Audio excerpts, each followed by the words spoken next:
Hello and welcome to the P3 Power Boost podcast, where we speak with real business women with real issues in real time. We're going to be speaking with Heather Wilkerson today of Hope Through Horses. Today's show is evolving in business and all that it takes to stay the course. So we're here with Heather Wilkerson today of Hope Through Horses. I'm so excited for you guys to hear Heather's journey of evolving into the world of business. So Heather, thank you so much for joining us today. You're welcome. I think I'm going to already put a wrench in your plan. It sounds like it, right? So I know Hope Through Horses, and I think you've evolved, right? And so I'm excited to hear about that. So why don't you just jump right in and tell me about that? So, there's Hope Through Horses. It's a mental health, outpatient mental health service using the farm and animals. Mm-hmm. But we acquired this amazing place, which is an amazing story in itself. And the place is a 5,000 square foot home with 3 guest rooms, a mother-in-law apartment, a barn apartment, RV hookups. It was Chris's dream place. And I was like, there's no way we would ever get it. Well, we made an offer and the divorced couple had remarried, moved on, left animals here. And it was disgusting. So they wouldn't accept our offer. Business got bad at Hope Through Horses, really, really bad. I said, I can't do this. I can't have Medicaid inspecting, and I just can't do it. So we withdrew our offer, and a year later, business got better, and I said, do you want to make an offer on, we call it the mansion? And he's like, really? And the cool thing about the place is, when we talk about mental health services, is we have lots of space for offices. So if we're outside and a tornado comes, we can go into a playroom, we can go in the barn or whatever. We didn't have that at the other place. So that was where I was headed. But because we have 3 guest rooms, a mother-in-law apartment, and I've added all this other stuff, we have an amazing short-term rental here. You can rent by the hour. Fast forwarding, we now welcome professional photographers to bring their clients here to do photo shoots. They can buy a couple hours. They can buy a year membership. That's freaking amazing because I get the content. They have amazing background. So I have all this amazing content. And all the photographers have such unique styles and unique clients that my content's really diverse. And I love promoting their work, and I love promoting this place. So that's the thing. And so we do that. I've added some RV hookups. There are different RV groups, like camping groups, where they travel for a day and then stop for a day, and they stop at unique places. So our farm is one, Dirtbag Owls is one, stuff like that. You can stay at a church, you can stay at an alligator rescue, just stuff all over the world. So we're on that network, and tonight we have 3 RVers stopping just to spend the night in a safe place and look around and be on the farm. And then how amazing. Huh? No, go ahead. How amazing. I'm listening. Go ahead. It's so fun. And so coming from Hope Through Horses as a licensed clinical social worker with so many rules with licensure and dual relationships and we're not allowed to trade, everything has to be clean and clear, but having the venue, if I have someone who can't pay, doesn't want to pay, someone messaged me about having an Easter egg hunt here Sunday for some kids, and I was like, you know what, just come on, do it, and leave whatever you feel like you can afford or whatever it's worth or whatever. And then of course other times I'm like, you know what, no, we got to have some money to run this place. And so I get to have that freedom where running a mental health business, everybody has to be the same, and whatever. So You broke up just a bit there. I want to highlight something though, Heather, because you're right. Things have evolved, right? Yeah.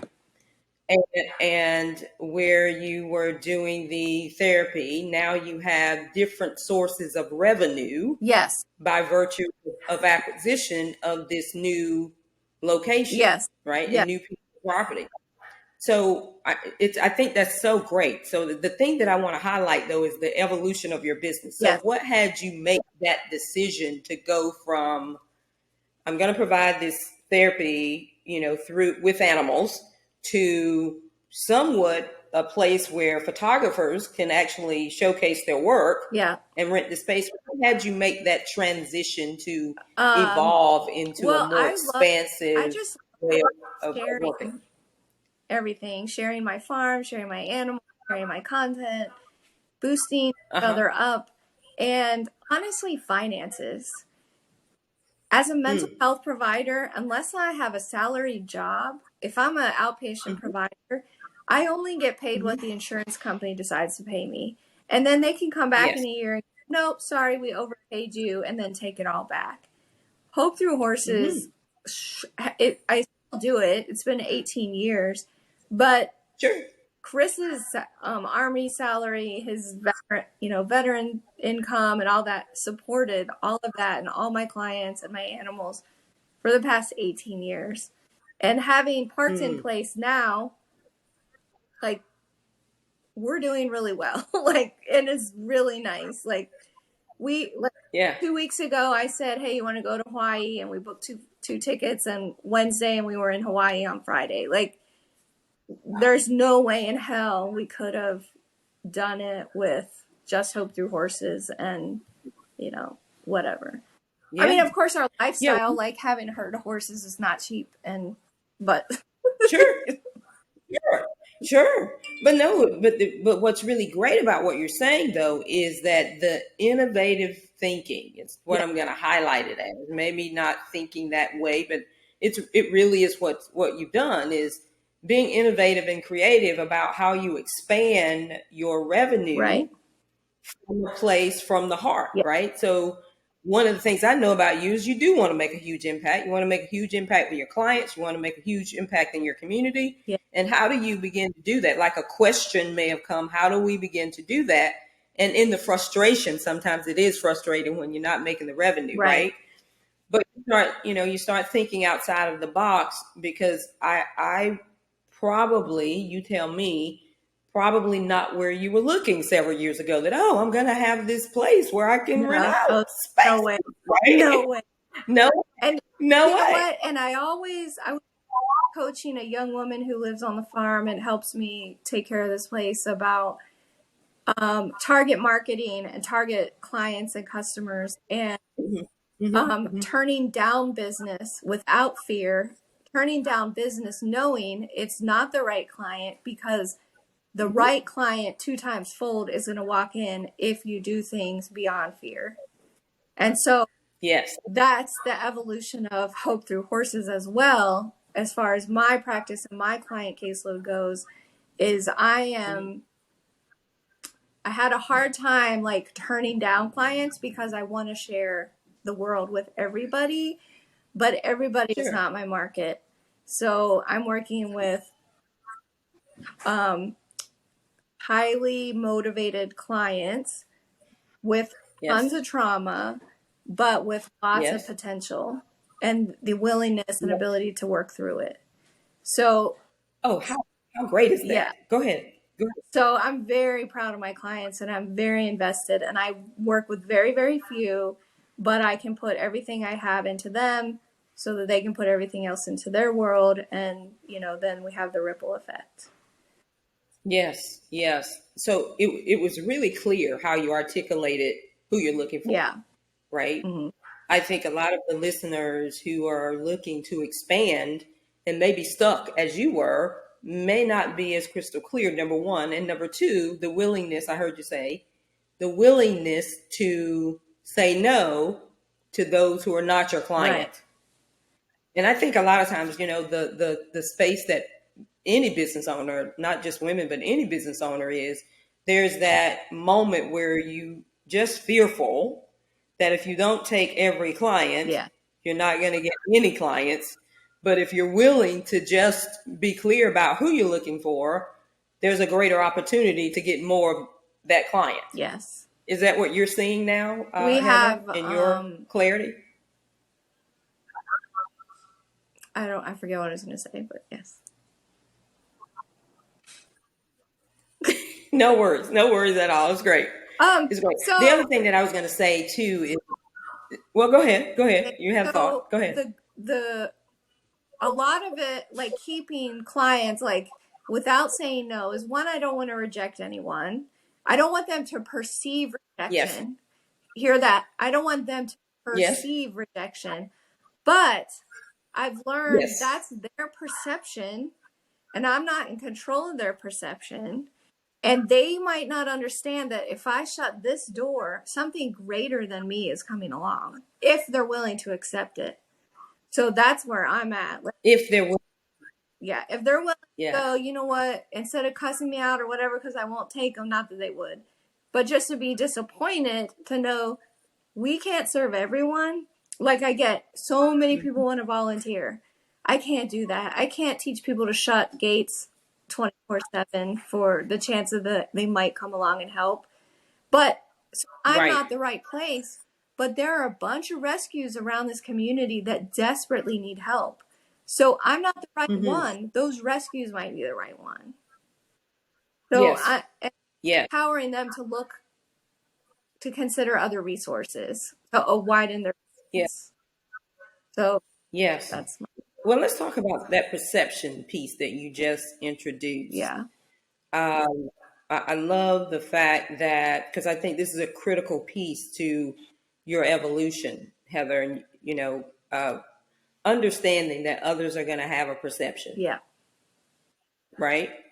Your potential client, the people you say no, the clients themselves will have some kind of perception. That's right. Right?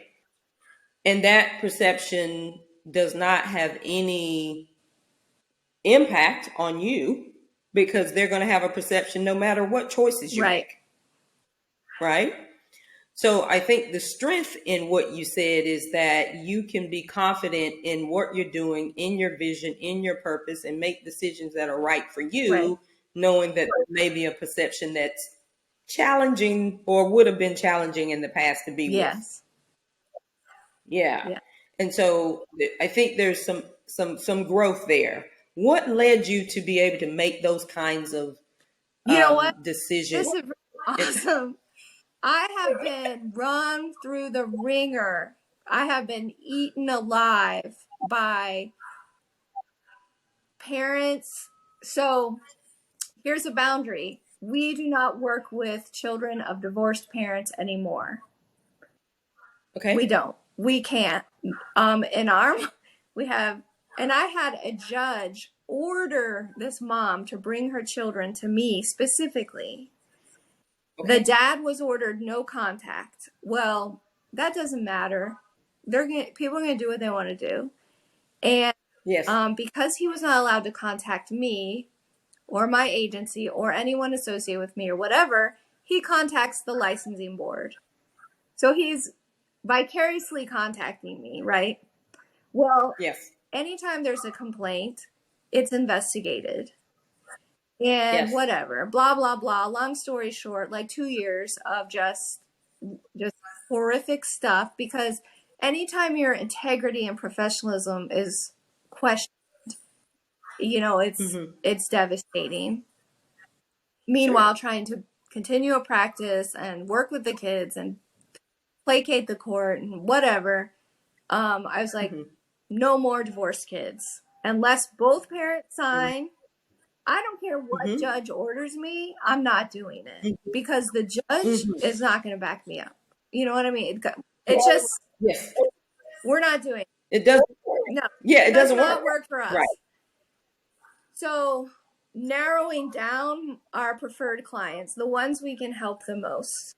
And I used to be like, well, if I can plant a seed in that kid for 1 hour a week, then I'm doing something miraculous.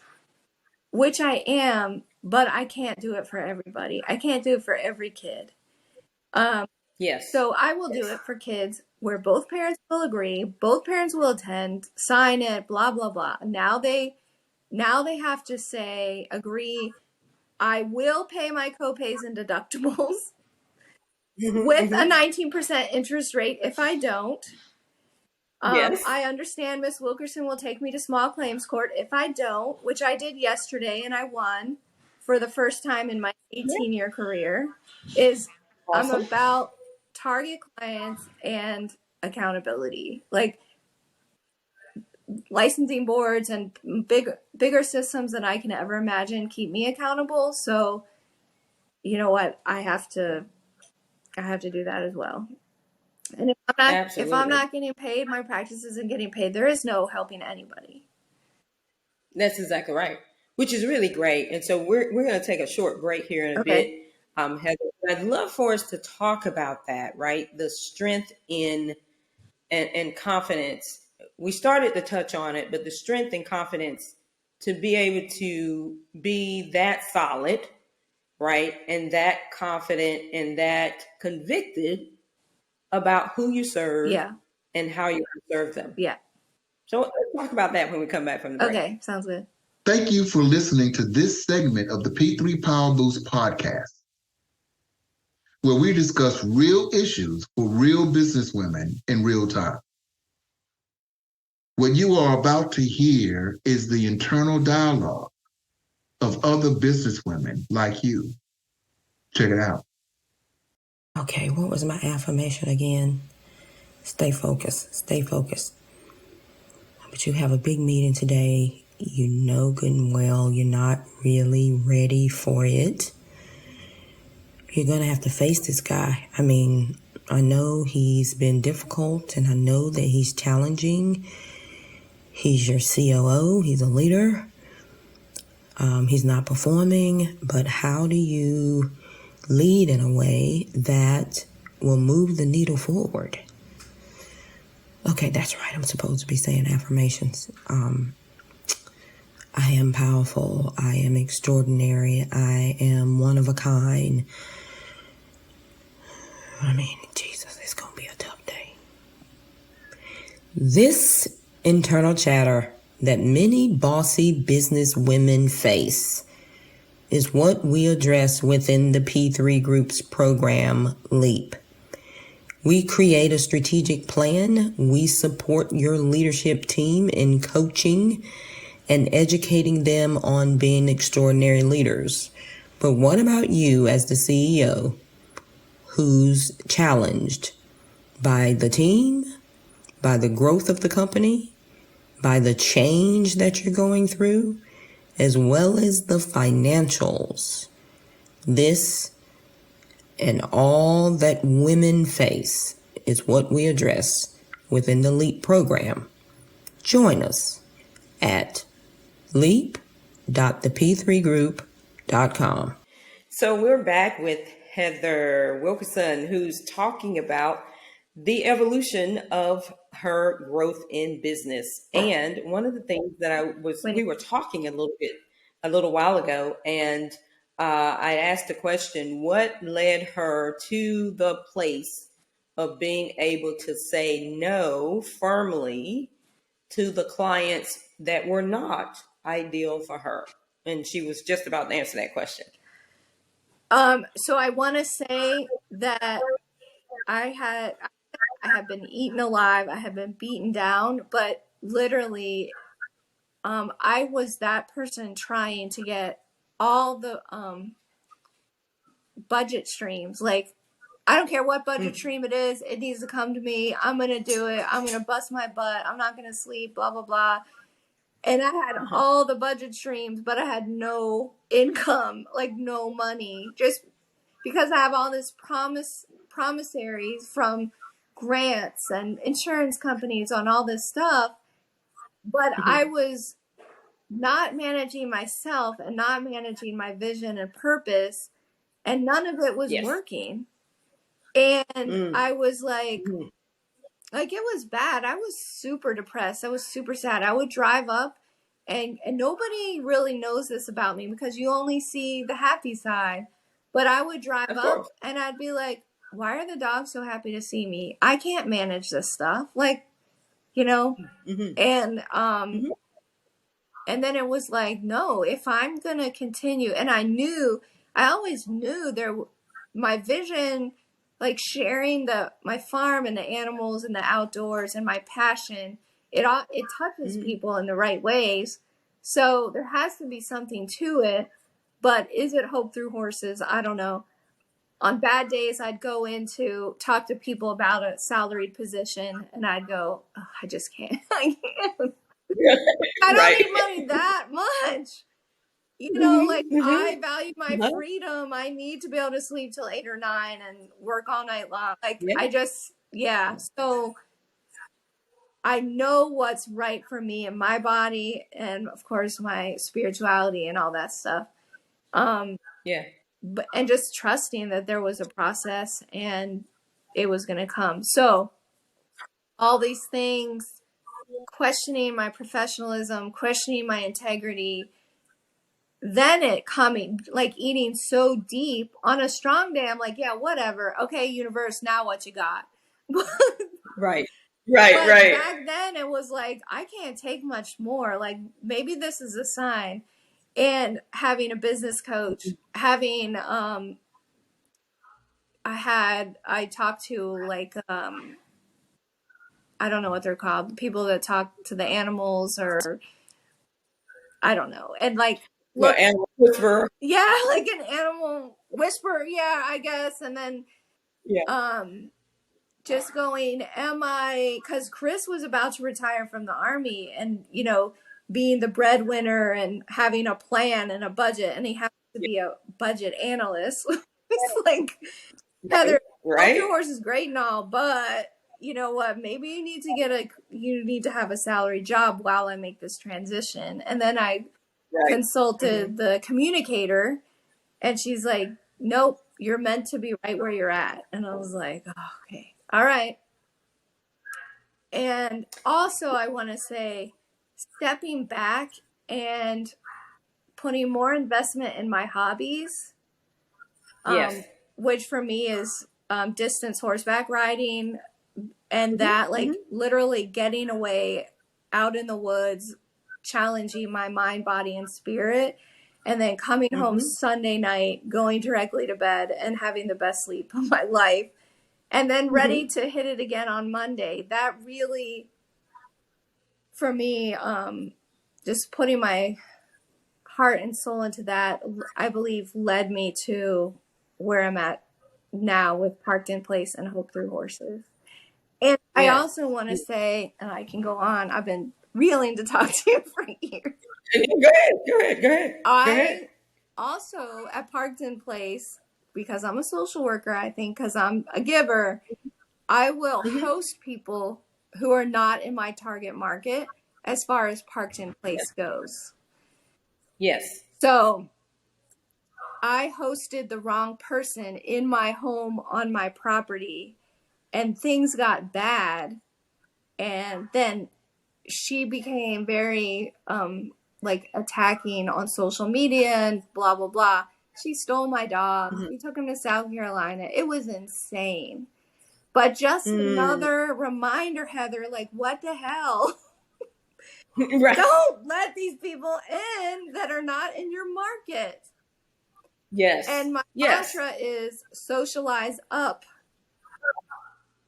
Yes. I love that. I love that. You surround yourself with. And in our society, it sounds snobby or whatever, but it works. Yes. That's how I talk. That's great. That's great. Yeah. Yeah. That's great. I'm sorry. I didn't mean to talk over you. I heard it all though, Heather. It was really clear that, and women who are listening to the show are going to be in the same place that you were. They're going to be in a space of frustration, depression, considering not being in business anymore. They're going to go through all of those spaces that you went through. In fact, it's a part of the journey, I think, of every business owner, that they hit a wall at some point in time. Right. And then there's the opportunity to go through the spaces to get to the other side, which you mentioned, and it was very clear, your mind, body, spirit. How do you tap into that to find real purpose for why you started to do this in the first place? Right. Yeah. And then you find that energy, and you find that purpose, and you find that passion again, and you start to begin a new process of inquiry about how you can pursue your dreams. Right. And in that, you've got this new place, Parkland Place. The other thing that I heard you say was the universe. You didn't say it this way, but I'm going to say it this way. The universe will continue to send you an opportunity to say That's no. right. Until you build that strength and that power to do it. And, and I say it in a very interesting kind of way that some ask come to build a muscle to say no. I like that. I like that. Yeah, like that woman that came and you clearly knew that she wasn't in your target market, yet you chose to serve her anyway, which led you down this whole other path that wasn't where you wanted to go. Right. And so I appreciate your story because it's going to resonate with so many people. The other question that I have for you, we had a chance to work together years and years ago. So just share, if you can, what did you take from those sessions that you're now using? So I've been dying to tell you that, I don't know if you remember, one of my goals was I wanted to have money to buy clothes that I wanted. Yes. I remember that. Yes. So, I mean, I'm not like I'm in a t-shirt and shorts from Academy, but I choose to dress this way. Yes. Since then, Stitch Fix has come along. I'm going to give a plug for them because they send me clothes and then I have to decide whether I like them or not. And they, if they fit or whatever. So I love, and I have the money to decide, do I want this box or don't I, or whatever. And, so that's one thing. That's one crazy, simple little goal that I set with you that I just think about all the time. And, yes. But, the one thing that burned me that you told me that I just, right, it was one of those. I know, Lisa, I'm a therapist. I know this, but, oh God, is working through something personally where trying to get someone to honor me the way I am, Heather. And having empathy for that person to go, they're doing the best they can with what they have. Yes. And honoring that. So say that one more time. Say that one more, Heather, say that one more time because it got stuck for me. Say it one more time. So having someone in my life who I yearn for them to honor me the way I am, and not perceiving, maybe they do, maybe they don't, I don't know, but maybe they honor me in the way they should, but I'm not perceiving it as valuable as I want it to be. Yes. So me working on my perception, meaning, but you saying they're doing the best they can with what they have. And I'm like, they have more. They have more, damn it. I remember that. I remember that, yes. And I'm like, So that also helps guide me through my target market and my friends and my relatives and everything, is that we are all doing the best we can with what we have. And, I'm not it for everybody and they're not it for me. So and another, I don't know if we talked about it. It's just viewing my life as a river thing. The river flows no matter what. No matter what. And money flows in like a river and out like a river. And people and animals, the same thing. And we can take from it or not. And, whatever. So. No, it's great because you're exactly right. Money flows all the time. It's flowing right now. While we're having this conversation, money is flowing. And it flows to those who are worthy of it and make requests of it. Yeah. Right? And stand for it. And sometimes we block it because we're not willing to in one case say no over Right. here so that it can come in over That's right. here. And so there's real power in understanding your target market and who you're going to serve. And also understanding that those people that you don't, they are doing the best that they Yeah. can. And they don't respond in ways that you want them to. But that gives you exactly what you need to celebrate them where they That's right. are and give them freedom to be where they are and give you freedom to seek who you're looking Right. And freedom to value and honor them where they're at. So for. also allow Yes. us to Yes. be open, but it's still a Yes. challenge. I mean, we're human, right? So, and yeah. Yeah. Yeah. We're work in progress, and so it takes us building that muscle on a day-to-day basis. And it sounds like you've done that. The other thing that I've been saying to people is it takes having a healthy curiosity as well as being comfortable in the skills and talents that you already Right. have, right? To strike a balance between those Yeah. two. And so growth is always happening if you're pursuing it. And it sounds like you Yeah. are. So congratulations on Parking Place. Yeah. How And cool. so my latest and greatest goal is that Parked in Place will generate enough revenue to where people can come and get a therapeutic experience without a Yes. therapeutic treatment plan, a therapeutic clinical note, or whatever. Yes. So Yes. Oh, that's great. Go yeah. ahead. No, go ahead. So right now I have to bill an insurance company and I have to justify that I earned their money and all this. But Yes. if Parked in Place can generate, when Parked in Place, and I'm very, very conscious of the words I use, when Parked in Very good. Place generates enough income to maintain itself and our lifestyle and everything else, that anyone will be welcome at any time to get that therapeutic value without a treatment plan and a clinical note and all that stuff. Fantastic. Fantastic. So how do they find you, Heather? How do they find So you? How with does Parked everyone in find you? Place, I'm trying to be all over social media. I think I'm doing a pretty decent job. I'm not with the millennials, but I created the Wix my website, and Mm-hmm. I hired someone to do it, but nobody can fill your vision and purpose like you can. And so I had to create it and I maintain it and whatever. And then the website, the Facebook, Parked in Place Facebook, I'm on it constantly. I'm on Parked in Place Mm-hmm. Instagram. I have a really fun Parked in Place TikTok I love to do with all the animals and the insanity that happens behind the scenes here. And of course, I'm always commenting and sharing and, all that stuff. So you Sounds can Google my fantastic. Well, name. You can Google Hope Through Horses, Parked in Place, whatever, find the information. I hope I'm not fine. fantastic. Well, it sounds like it because Hope Through Horses is still that unique Yeah. name. And it's difficult to not remember, so it's very memorable. Yeah. So good job on the name Yeah. there.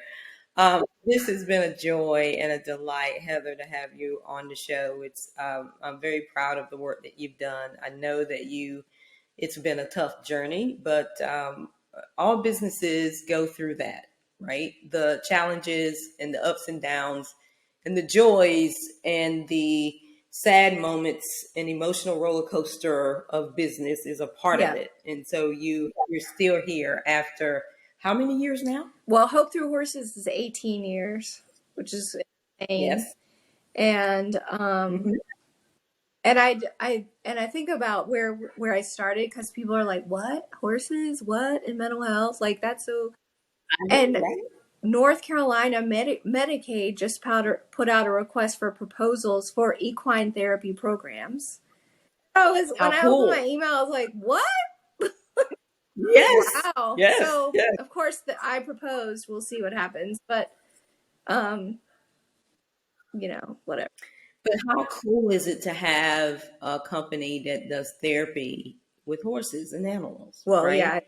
And during that time, even when we were working together many, many years ago, it wasn't a popular thing. And yet you stood the test of times, and here you are, and being innovative and creative in keeping your business alive, and also creating, sustainable income and revenue for yourself, that you can buy the clothes that you want. But really, just congratulations on all Yeah. of that. Thank you It's so been a delight to hear your story. Yes. So It was nice thank you for reconnecting coming. with you as well. Absolutely. Absolutely. So this concludes our show, but we're going to stay on just for a little Okay. bit and have some more after show Okay. antics. Stay tuned. Scaling your business requires innovation sometimes. You have to learn to color outside of the lines. It means you have to take a leap into unfamiliar territory. So many businesses, just like yours, are taking the leap. Join us so you can leap into profits. Leap.thep3group.com